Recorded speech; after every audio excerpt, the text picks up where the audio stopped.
Good morning. Welcome into another installment of Your Life Matters with clinical social worker Dr. Beth Plachetka from Safe Harbor Counseling and Dr. Beth Speaks.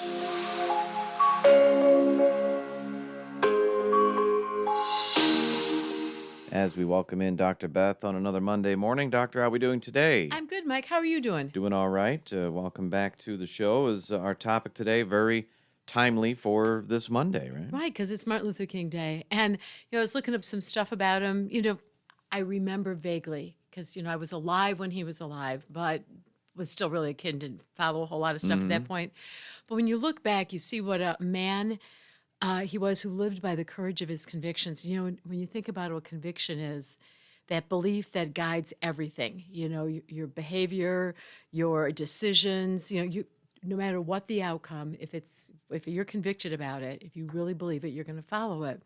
And his were about racial equality in education, jobs, voting, pay, and it was based on both his education and his faith, as well as his experience.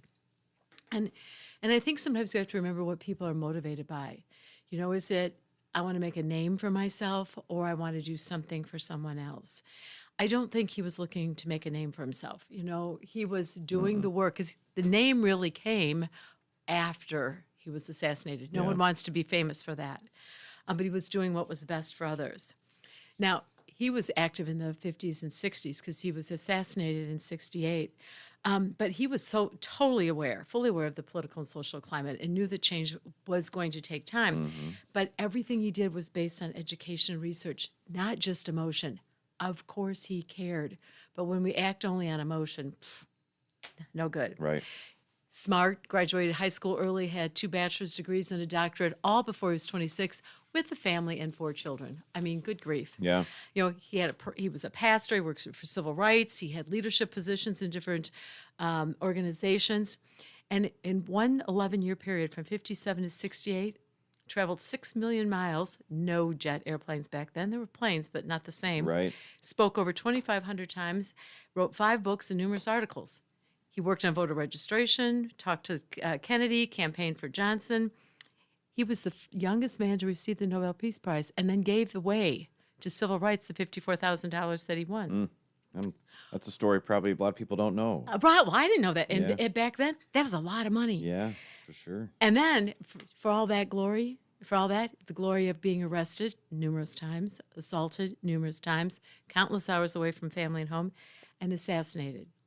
Now, I bring this up when we talk about mental health because we're all called to face challenges, and people are anxious all the time about being mocked or corrected or disliked or, the word canceled now. You're canceled. You're right.